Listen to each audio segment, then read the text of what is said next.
jailed pastor, a development in the case of an American facing espionage charges in Turkey.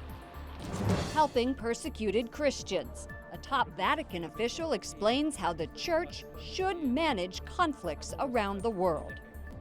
Church crisis. The Pope's point man on sex abuse reform has a stern warning for Catholic leadership. And Humanae Vitae turns 50. The impact of Pope Paul VI's landmark letter on sexuality and birth control. On EWTN News Nightly for Wednesday, July 25th, 2018.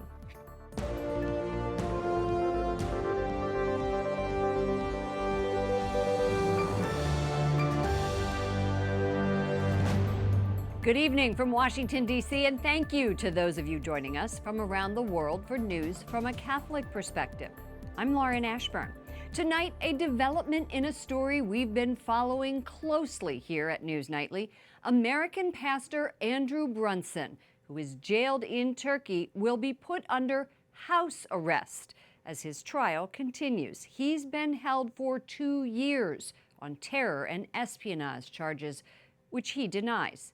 His daughter describes a recent conversation with him. My faith teaches me to forgive, so I forgive those who testified against me. He went on to say, it is a privilege to suffer for the sake of Christ. Sorry. Jacqueline Furnari spoke yesterday at the State Department's ministerial to advance religious freedom. Pastor Brunson faces up to 15 years in prison. The White House and the State Department are pushing for his release. Several prominent Catholics are taking center stage today at that conference. They're highlighting how the church is promoting religious freedom around the world. Correspondent Wyatt Goolsby reports from the State Department. Good evening, Wyatt. Good evening, Lauren. One of the Vatican's top diplomats is among the religious leaders taking part in the meeting. Archbishop Paul Gallagher tells me the church always has and always will promote religious freedom. I asked him why that's so important at this moment in history. To have healthy societies, you need religious freedom. To build healthy societies and to build future for our countries, we need religious freedom. In addition to that, it's true that this is a very difficult moment for many Christians around the world. Archbishop Paul Gallagher says it's vital the Holy See helps persecuted faith communities. The Vatican Secretary for Relations with States is in Washington to explain how the church helps manage conflict around the world. And I think whether it's the local Catholic Church, bishops, communities, parishes, etc., and the Holy See through our diplomatic networks and representatives, is that we try to remain committed. We don't pull out. We don't give up. The Archbishop says Pope Francis remains committed to religious freedom. The Holy Father addressed the issue during his visit to Philadelphia in September of 2015. L'ideal del dialogo interreligioso. Francis saying religious freedom provides a chance for dialogue between men and women of different faiths while avoiding conflict. The U.S. ambassador to the Holy See says religious liberty is part of the American tradition. America's founders understood religious freedom not as the state's creation, but as an inalienable right from God. Our commitment to this ideal remains steadfast. Ambassador Callista Gingrich also notes the benefits to women in particular. Governments that respect and defend religious freedom often have greater protections and opportunities for women. Ambassador Gingrich says women religious often foster interfaith dialogue among people of different backgrounds. At today's conference, she cited Sister Maria Elena Barini. She's an Italian nun recognized at this year's State Department's International Women of Courage Awards for her service to the poor and displaced in the Central African Republic. Lauren? Correspondent Wyatt Goolsby reporting from the State Department. Thank you, Wyatt. Later in the show, we'll discuss the state of religious freedom with former Virginia Representative Frank Wolfe. President Trump's proposed meeting with Russian President Vladimir Putin in Washington has been delayed until 2019. On Capitol Hill today, Secretary of State Mike Pompeo defended the president's meeting. He told skeptical members of the Senate Foreign Relations Committee he had made a clear warning to Russia in multiple meetings about interfering in the American democratic process. A recorded conversation between Donald Trump and his former lawyer, Michael Cohen, before the election appears to show plans to keep an alleged affair from going public. Cohen secretly recorded the conversation himself. It's one of a dozen of tapes in possession by federal authorities. White House correspondent Mark Irons reports. Good evening, Mark. Good evening, Lauren. The taped conversation came weeks after the National Enquirer's parent company reached a deal to pay former Playboy model Karen McDougal $150,000 for her story of a 2006 affair with Donald Trump. It never published that story, but this recording comes just 2 months before the 2016 election. The audio you're about to hear is muffled at times, but Cohen's lawyer says the president is suggesting here a cash payment be made to buy back the rights to the story. But President Trump's lawyer, Rudy Giuliani, denies that. Here's a clip. I spoke to Alan about it when it comes time for the financing, which will be... Listen, what financing? We'll have to pay you. So Don't pay the cash. No. I got... No. The tape was provided to CNN on Tuesday by Cohen's attorney. Both he and the president's lawyers say payments ultimately never were made. Now the president is fighting back. On Twitter, he writes, "What kind of a lawyer would tape a client? So sad. Is this a first? Never heard of it before. Why was the tape so abruptly terminated, cut, while I was presumably saying positive things? I hear there are other clients and many reporters that are taped. Can this be so? Too bad." The audio recording appears to contradict the Trump campaign's later claim that the president wasn't aware of a media company's purchase of the model's story and the efforts to keep it from becoming public. And the question that has not been answered yet, was a campaign finance violation committed here? Remember, there are more tapes. If they are released, we'll be listening. Lauren? White House correspondent Mark Irons, thank you. President Trump accuses China of specifically targeting American farmers in retaliation for $34 billion in U.S. tariffs on Chinese goods. Addressing the U.S. trade relationship with China, the president tweeted, "They are being vicious in what will be their failed attempt. We were being nice until now." Yesterday, the White House announced it will provide $12 billion in emergency aid to help farmers and ranchers hurt by this trade war. Joining me now is Congressman Mike Gallagher, Republican from Wisconsin, who serves on the House Armed Services Committee and the Homeland Security Committee. Congressman Gallagher, welcome back to the program. Thanks for having me back.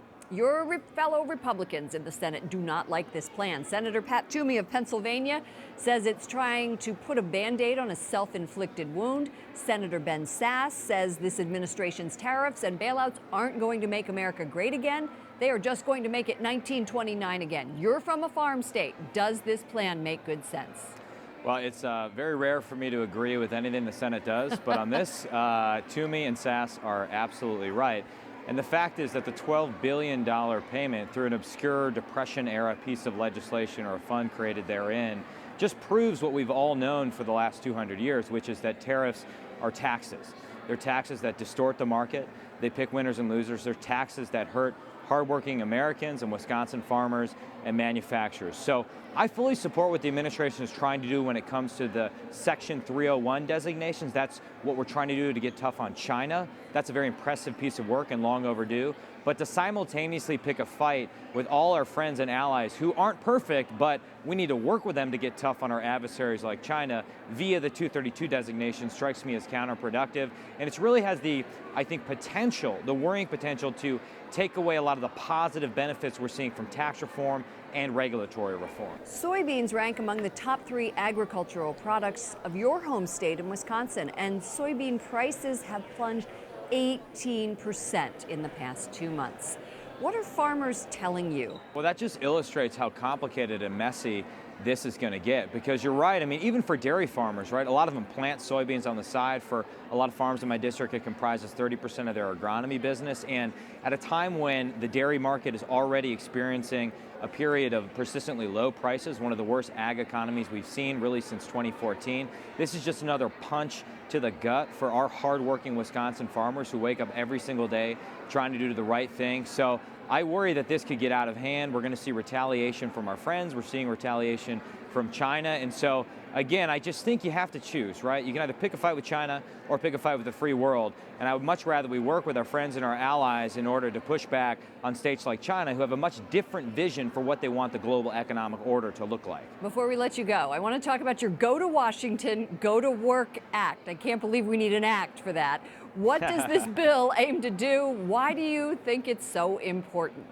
Well, I know it sounds naive. After my first term in Congress here, I've become dismayed and disgusted by how much time members of Congress spend raising money for re-election rather than doing the work that people sent them here to do. And so I think it's common sense that when you're in D.C., when Congress is in session, you should not be allowed to raise money, because I think your average American citizen would similarly be disgusted and dismayed to learn how much time is spent raising money for re-election. And that's at the source of so many of our problems. And so we got a good bipartisan start here, and we want to make the case, and the response from the American people has been overwhelming.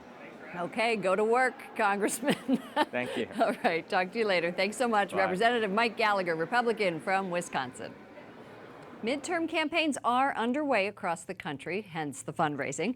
And abortion is at the center of the battle for many candidates. Females from both parties are running in huge numbers, and pro-abortion groups are pouring millions into Democrats' campaigns. Capitol Hill correspondent Jason Calvi reports. Good evening, Jason. Good evening, Lauren. It's being called a seismic shift, a record number of women running for elected office.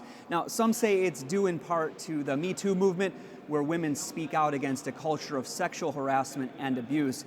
And many women on both sides of the aisle are using abortion as a campaign theme. We're talking about revolution. Liberal groups are celebrating a record number of women running for office this year. In the 27 states that have had their primaries, 21 have a record number of women candidates. And right now, we are more than 50% of the way to surpassing the record that was set in 2016 for women running at this level. Emily's List helps select pro-abortion Democratic women. We've had over 40,000 women reach out to Emily's List to say, I think I'm interested in running for office. We have had 10,000 more that have reached out to say, I think I want to help a woman run for office. The issue of abortion and Planned Parenthood is featured in campaign ads, like this one for 38-year-old Kelda Royce running for governor of Wisconsin. In Wisconsin, abortion is still a crime. And I can't believe that I'm having to fight the same fights that my grandmother fought. Pro-life women like Republican Leah Vukmir are also running. She hopes to win a Senate seat. When Scott Walker and I beat the union bosses, cut billions in taxes, and defunded Planned Parenthood, the left couldn't take it. Diane Black, another pro-life GOP candidate, wants to be Tennessee's next governor. And only one candidate is endorsed by the NRA, Right to Life, and American Conservative Union. But advocates for women on the other side of the aisle see the midterms as an opportunity. I don't want to give all the credit to Donald Trump for the surge in women. It's also because, quite frankly, every issue we care about is at stake right now. The Susan B. Anthony List helps elect pro-life lawmakers, and they've already endorsed 32 women this cycle, including Diane Black, who would be the first woman governor of Tennessee. Now, pro-lifer Kim Reynolds last year became the first governor of Iowa. The Susan B. Anthony List is also endorsing men and vetting more than a dozen other candidates. Lauren? I remember reading the book 9 and Counting. This was years ago, and I'm telling my age. 9 women who were in Congress. So now record levels of women are running. How many incumbents, however, are stepping down? 13 incumbents are leaving Congress or seeking higher office. And of those seeking the governor's mansion or a position as senator, half are pro-life, 4 are pro-life, and 4 are supporters of abortion. Capitol Hill correspondent Jason Calvi. Thank you, Jason. A suicide blast kills 31 as Pakistan holds historic elections. It happened at a busy polling station in the city of Quetta. ISIS has claimed responsibility. The tragedy comes as Pakistanis cast ballots to elect their 3rd consecutive civilian government. Results are expected tomorrow. More than 200 people are dead following a series of suicide bombings in Syria. The attacks took place in the southern part of the country, and that area had been relatively quiet through this 7-year civil war. ISIS also claims responsibility for that. A cardinal is summoned to appear before a court in Chile. It is part of the country's probe into clergy sex abuse. Cardinal Ricardo Ezzadi will answer questions about his role in an alleged cover-up of sexual misconduct by a priest in Santiago. Cardinal Sean O'Malley of Boston is calling for action on sex abuse cases involving top clergy. In a statement, O'Malley says, quote, "The church needs to swiftly and decisively take action regarding these matters of critical importance." His appeal comes after reports of the sexual abuse of minors and adult seminarians by Cardinal Theodore McCarrick. Edward Penton, Rome correspondent for EWTN's National Catholic Register, joins us. Ed, how much weight do Cardinal O'Malley's comments carry at the Vatican?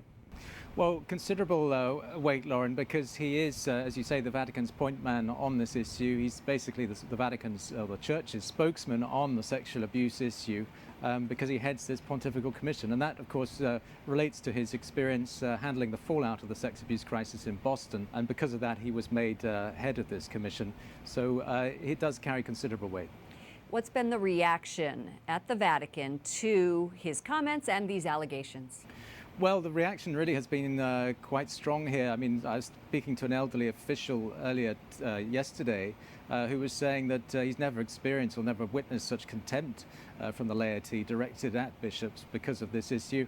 And there's also, I've heard sort of comments talking about surprise, these allegations of Cardinal McCarrick, but also not surprise. Somebody said that everybody here knew about these allegations. They certainly knew that the homosexuality of Cardinal McCarrick, and that there were certain allegations around him and around his history.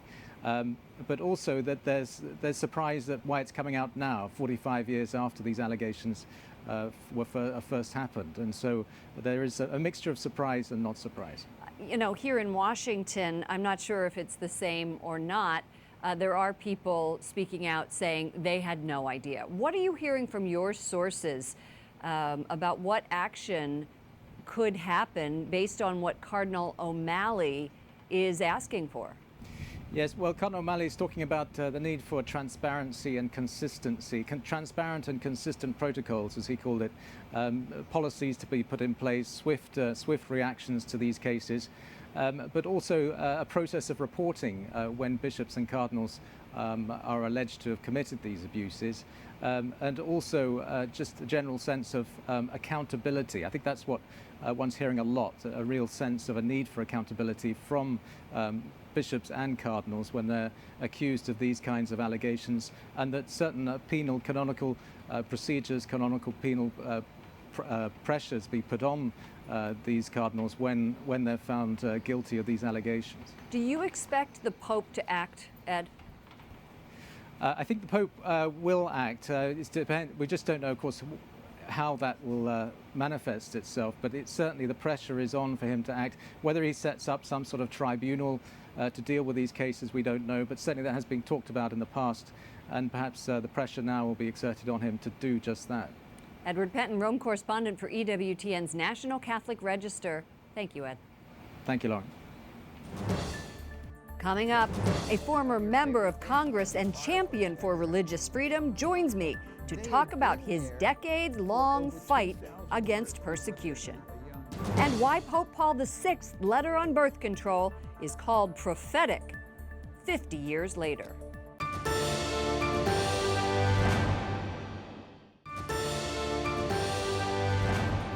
In an impassioned address to the State Department's Religious Freedom meeting, retired Representative Frank Wolfe says the time to end persecution is now.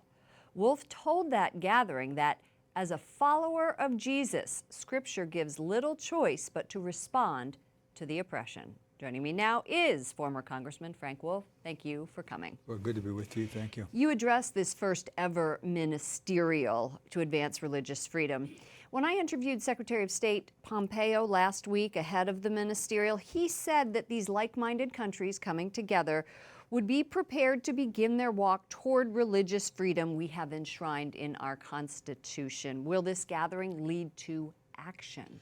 I think it will, because Pompeo cares deeply. I think Vice President Pence cares very, very deeply. Ambassador Brownback, this is in his DNA, and he cares deeply, and also Administrator Green. So I think it will. I'm very, very optimistic about it. Let's turn to the religious refugees. There are many people who are persecuted. There are many of those who have fled their country, and yet many more who are seeking asylum in other countries. When I interviewed a human rights lawyer and a religious freedom advocate earlier this week, she told me she was only aware of 2 Syrian Christians who have been admitted to the U.S. this year. How do we balance the need to protect these refugees with security concerns?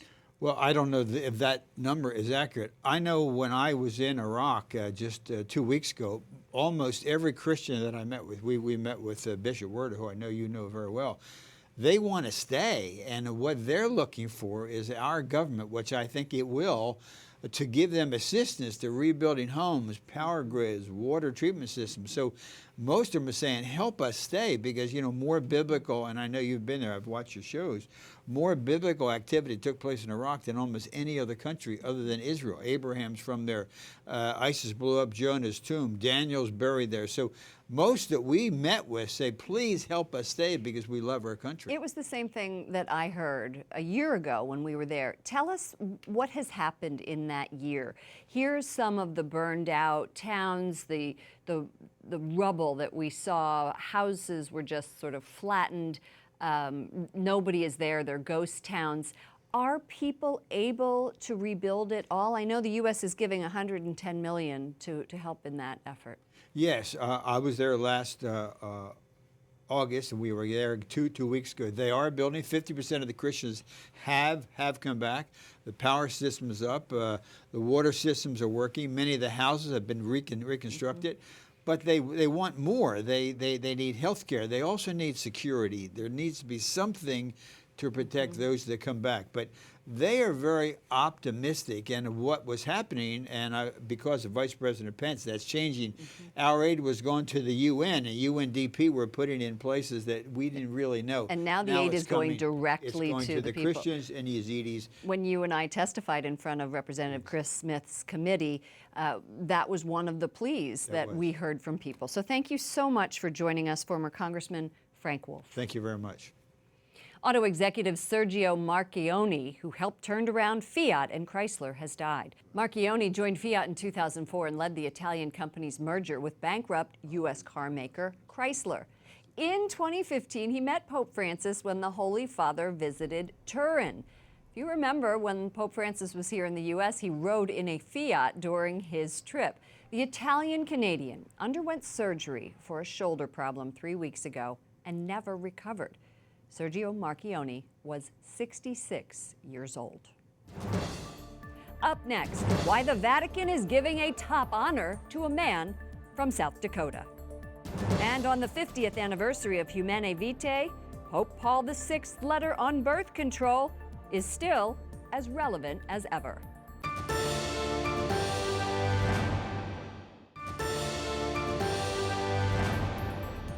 The Catholic Church in Australia is helping refugees find jobs as lifeguards. ABC Radio reports the church and a resettlement organization have begun offering swimming lessons to migrants. Officials say it will be helpful to have lifeguards who speak several languages. The leader of the Catholic Church in Rhode Island has deleted his Twitter account. Bishop Thomas Tobin calls the social media platform a major distraction and, quote, an occasion of sin to himself and others. Tobin still has a Facebook account. The remains of St. Catherine Drexel are being moved from Bensalem, Pennsylvania to Philadelphia, her hometown. Her body will be buried in St. Peter and Paul Cathedral Basilica, and a shrine to her will open in September. Drexel founded dozens of schools and missions. In 2000, she became the second American-born person to be canonized. Today marks the 50th anniversary of Humanae Vitae. Pope Paul VI's landmark letter rejected artificial birth control and reaffirmed the Church's teaching on marriage. Catholic experts say in many ways the Pope predicted the future. He perfectly anticipated all of the toxic effects of a contraceptive culture. In other words, we see the impact of contraception in our daily lives, from the lowering of moral standards to the objectification of women, even to the, as he predicted, the direct interference of the state in the lives of families through the imposition of contraception. Dr. Brunson says the encyclical paints a positive picture of love and married life. Pope Francis will canonize Paul VI in October. To learn more about Humanae Vitae and its impact, visit EWTN.com/HV50. And finally tonight, the Vatican honors a man from South Dakota for his generosity. Local media report Denny Sanford received the 2018 Pontifical Key Philanthropy Award. He has given $1 billion to healthcare causes. The Vatican says his commitment is a sign of profound empathy toward those in need, and he plans to give away all of his wealth when he dies. For all of us here at EWTN News Nightly, to all of you around the world, thank you for watching. I'm Lauren Ashburn. Let's keep in touch online. Follow me at Lauren Ashburn on Twitter and Lauren Ashburn EWTN on Facebook. Good night, and God bless you.